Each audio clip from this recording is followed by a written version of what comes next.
Thank you. And now I will go to my second expert today from Ghana, Moses Junior Baiden. He's the CEO of Margins ID Group and has been deeply involved in large-scale identity deployment across Africa.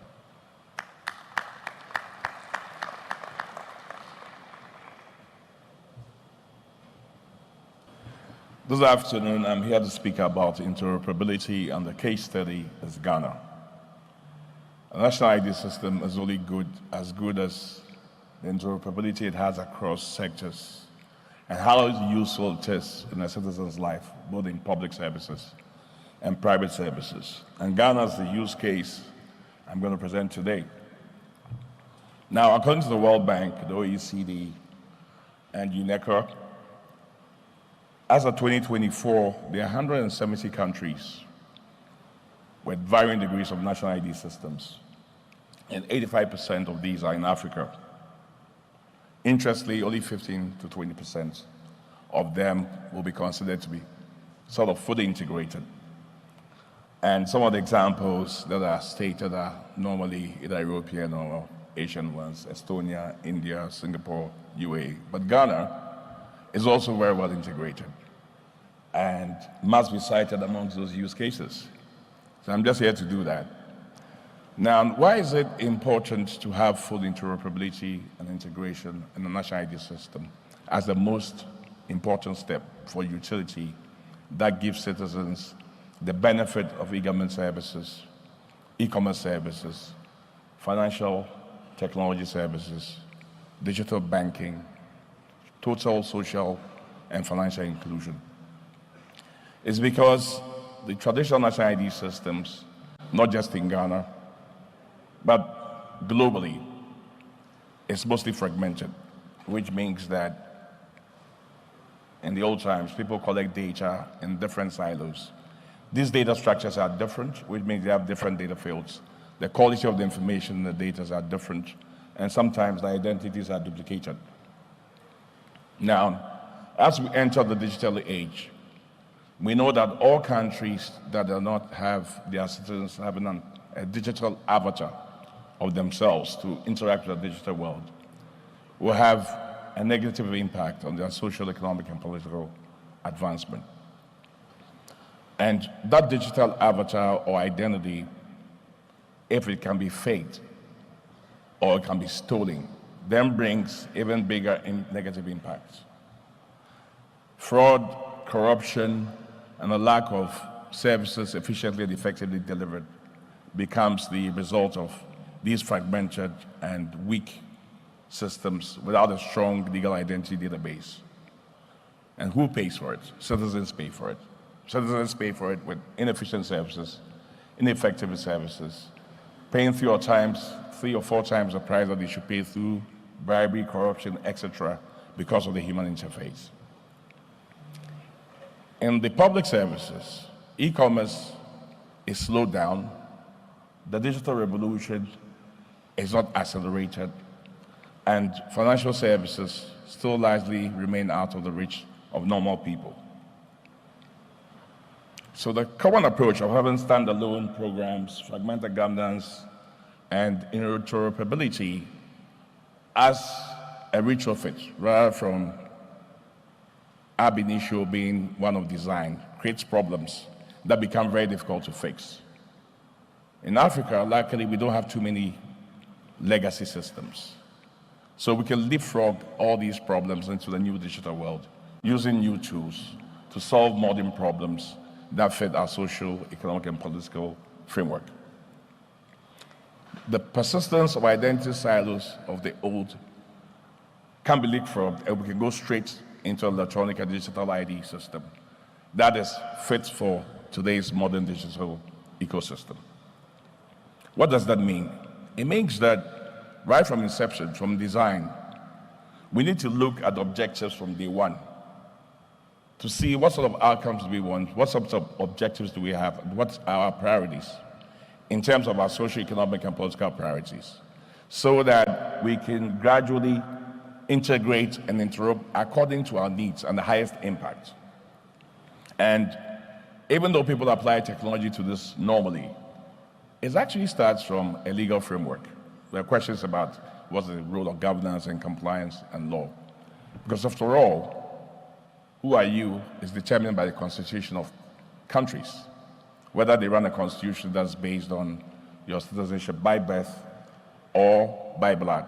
Now, the definition of who you are legally is important as a foundation to build the digital identity that reflects your legal identity and therefore gives you your rights and privileges. And also takes from you your duties and obligations as you must perform by law. So design from the beginning is based on the legal framework. It's also based on how you are organized. We don't live in a vacuum. What environment are you in? How do citizens interact? How do they actually get their services on the ground? Designing outside the legal framework and designing outside the operational and organizational framework of a country misaligns the technology that we apply to solve the problem. All these must be integrated in order to be successful. One trusted legal identity built upon by the best technology to ensure that the person exists only once in the fundamental database, and that we have all the fields of identity that they need, both in the public sector and in the private sector. So at the point of enrollment, we meet the person once, and we take all the information that we need at once, which cuts the cost of taking information, finding people, then trying to give them cards, which then brings the weaknesses in identity systems. So by design, one trusted identity with one credential, that is the spring from which all other identities flow from, is critical. Now, on the Ghana card, apart from the central database that collects all this data that all other institutions rely on, both public and private, we also have a physical card, which has 3 profiles and also has 14 applications, which can be shared with institutions, both public and private, and can be enabled according to their priorities. This gives us multiple verification options. Because in Africa, we just are not living in the future or leapfrogging legacy systems. We're also thinking of how we innovate in the environment that we're in. So the use cases are applicable in all cases. So that an ID is not just a technology wand that we wave, but it's a living thing that actually impacts social and economic and political action. Now, the statutory authorities, the data governance rules, and who can access rights, it's a question of law, really. So by design, public institutions which have been empowered by their parliaments to receive a certain set of laws legally in order to be able to discharge their obligations should receive this data from a technical system when a citizen interacts with it. A citizen must give us consent if we can confirm that he's a person who he claims he is, exists once in the database, and can confirm this with the biometrics, going through a language detection text, that is AI and quantum proof as it evolves. This legal framework will determine whether what is done is lawful or not, and not to do it backwards. The quality of the systems that we want to interop with must also be coherent semantically, which simply means that the data flowing from system to system must be standardized, so that you don't have to worry about whether the data fits the standards that you need. All players in the public and private sector are working on the same standards. So data will flow automatically and will be controlled legally. Where an act of parliament or an enabling law does not allow a body, an organization, or a company to have certain data, then we must design into it consent by design. So data protection and consent, and citizens give their data at the point of access must be traceable. We must be able to tell that Moses Baiden student here in Abidjan has been able to authenticate a transaction in Ghana, and I'm who I claim, and I'm transmitting exactly the data and information that I need, as happens in Ghana now. It's also important to understand how the legal framework synthesizes the role of organizations as they integrate with each other, so there are not too much conflict. So it's important to look at the laws and iron out the conflicts and the turf wars, so that there are defined rules, there's accountability structures, there's transparency, there's compliance by design, and this is mostly digital, without human intervention, and that we can report digitally and be sure that we're meeting our SLAs, we're meeting our our legal framework, and our legal compliance requirements digitally. So that also must be by design. Now, when it comes to technical, the technical must always follow, like I said, the law, the use case, and the business case. Unlike European countries or non-American countries, or even I say Asian, in Africa, we do not have sometimes the fundamental documents that we need to establish legal identity. So we must find other creative ways that are equally effective, whether it's a fracture in the birth system or the death system. We do not need, in all times, a physical card or digital ID. Even when the card is not present, through API, we must be able to authenticate biometrically, whether we're in person or remotely. We must also be able to make sure that the infrastructure is secure and it meets international standards, and it cannot be hacked. We must also make sure that systems are integrated both on the public and the private side, are doing this seamlessly. And whether there's a network, there's not a network, or whether the card is present or not present. So, why are PPPs now the buzzword? I think that from decades of implementing ID systems, it's become obvious, especially in Africa, that there's always a stop-start approach. And people start programs, and for whatever reason, in the middle, it stops, or the new vendors come, it's redone. We just keep repeating the investment, and most of them are not successful. So the main reason for that is what the public-private partnership answers. Because it's a question of risk allocation. Governments are good at doing some things and not so good at doing some things. Private sector is basically driven by profits, efficiency, and effectiveness, and sometimes there's an overreach. So by allocating risk properly and understanding how to mitigate the risk in reality, not in theory, you're able to have a balance between public and private.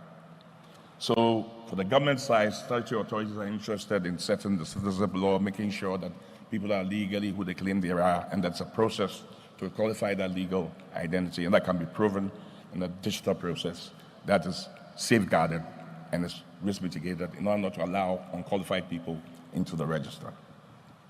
The setting of policy, the setting of standards, the setting of data protection rules, and especially for African countries, increasingly the importance of sovereignty over data and control of our data. The current situation where we have now wars, and we have in Europe being worried about using American digital platforms because of the risk that they pose in terms of risk and business continuity. It's a question that we must ponder. How do we design sovereignty by design? So that even though we use the private sector actors and vendors, the state remains in control and is able to ensure that if there's any fracture or any political risk or international risk, like COVID or war or whatever, we're able to operate and safeguard the benefits of our citizens.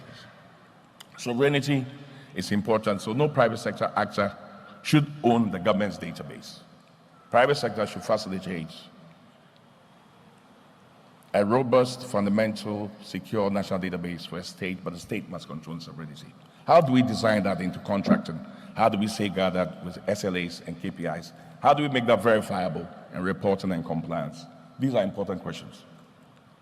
Now in Ghana, the Margins ID Group conceptualized, designed, built, financed, and is cooperating, I think one of the most innovative public-private partnerships, even though we say to ourselves, over the last 14 years.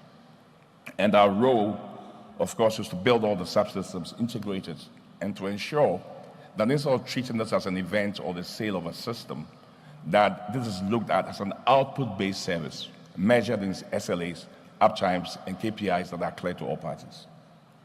That the private sector takes the technical risk, the operational risk, the efficiency risk, and the financing risk, so that it's not a sale of a system and then a blame game after as to what is working.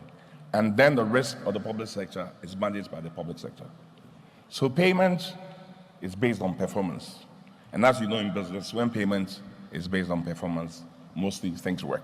So that's why it's been working in Ghana for 14 years. So most people ask, so how do we sustain this public-private partnership? Because if it's not an event, and it's a long-term contract, like in Ghana where we have a 15-year PPP, That means that it's not just building the system, it's also maintaining it, it's also evolving it, it's also updating it, it's also bringing in new innovation, it's also about threat mitigation. As we have AI breaking code, as we have quantum computing breaking cryptography, who is going to make sure that we keep up to the standards? Is it going to be the government? Obviously not. The government is not the best placed person to invest in innovation. The private sector is efficient, it's profit-driven, it's effective, and it wants to make sure that it's earning revenue over the long term. It seems that the private sector is the best party to do that if you can keep the risk of data protection and so on from it. So the private sector does that. But it must do that and have a sustainable revenue model to be paid for.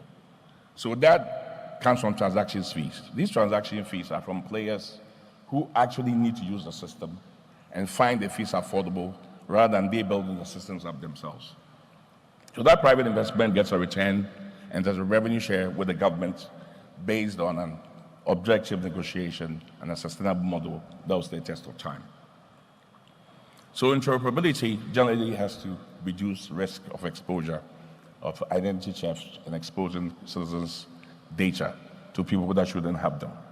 So there should be clear legal basis, sovereign oversight, access control, legally controlled digitally, and data protection by design, and cybersecurity and monitoring on a constant evolving database to ensure that we don't have any breakings and we don't have data theft. Audit and accountability is digital, is daily, is without human interference, and is designed to follow the output that's been agreed between the parties. Now, these are the numbers. In Ghana, we use an innovative, decentralized instant issuance process. Instant issuance, because you know that it costs twice to give the guy an ID and then to go and find him to deliver it. So that system is digitized to ensure that most people receive their cards instantly and go through all the process within 30 minutes. And 85% of the parties received their card in the first year, and we registered more than 15.7 million people in year one. Today, we are 19.3 million cards have been delivered to the adult population, 92% of them.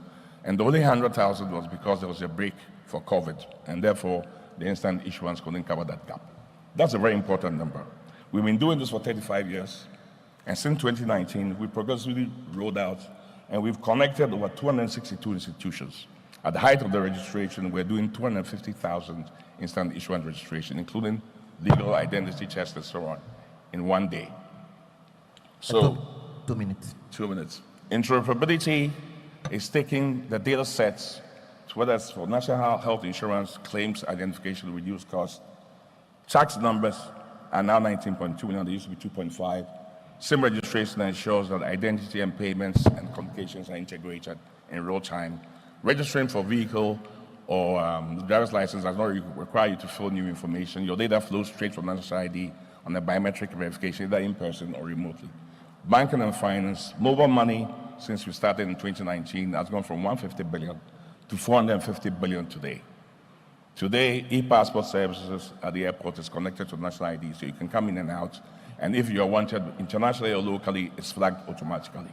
Interoperability brings significant economic, social, and political advantage if we understand what we're doing and the environment that we're doing it in. So, API models, EID philosophy, card not present with direct biometrication, card presence, no communication, integration with digital signatures and verification, covers all the use cases that African countries use, and we've proven it. Today, we're migrating the electronic ID element on the card onto the phone, which is just another secure element. A card is a computer without a battery, a screen, or a keypad. A phone is a card with a keypad, a battery, and a screen. They are interoperable. Let's cover all the options that gives us all the best use cases that meet our needs. Achieving interoperability in Africa is a creative process, and we've proven it. We are happy to interact with you. At the Margins ID, we're powering a new generation of thinking in Africa to suit Africans for utility advancement economically, socially, and politically. I thank you for your attention. Thank you very much, Moses. Okay, so as we are late, okay, so I will ask one question. No? Only one, please. Please. Moses, what has been the experience integrating with banks, financial services companies, and what have been the efficiency gain and impact in the financial industry?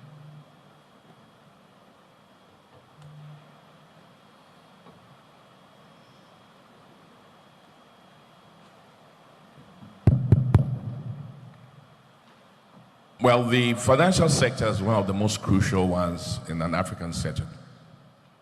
Because in an African setting, most people are unbanked because they're not given the rights to bank, or it's too expensive to bank, or the banks find their accounts not profitable.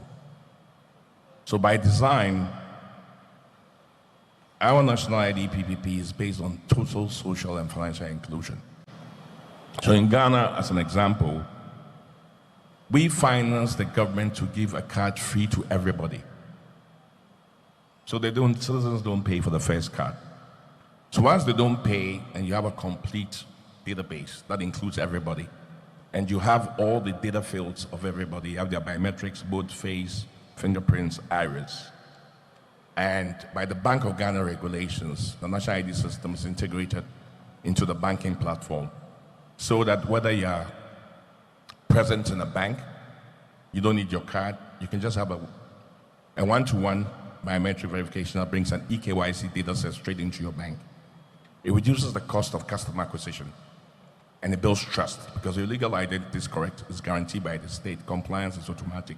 The banks don't have to worry about KYC obligations, because the state and the National Identification Authority have guaranteed that identity.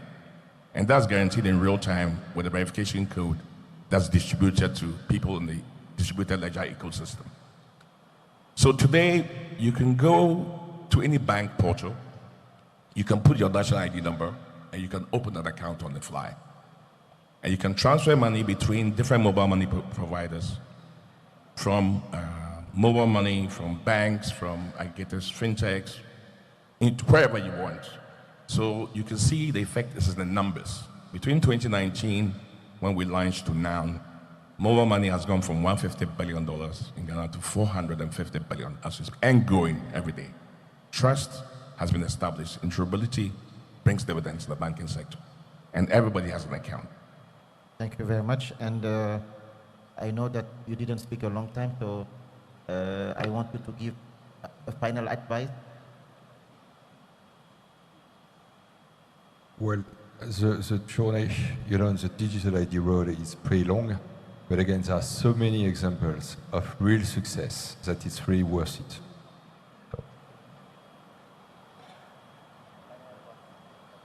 Well, I think that we have to think about design and the legal framework and where we're going to embed an ID system. And we have to give a wide option to the users, increasing their utility before we build the technology. The technology must follow the law. Thank you. Merci beaucoup. Donc, on est arrivé à la fin de notre panel. Les échanges aujourd'hui nous ont montré très clairement une chose.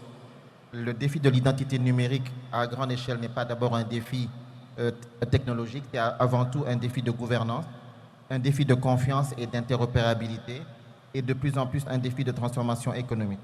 Donc, je pense que les discussions aujourd'hui de ce matin démontrent clairement que notre continent possède désormais l'expertise, les talents et la vision nécessaires pour réussir cette transformation. Et je tiens à remercier chaleureusement mes deux experts, Olivier et Moses. Donc j'espère que vous allez encore les applaudir.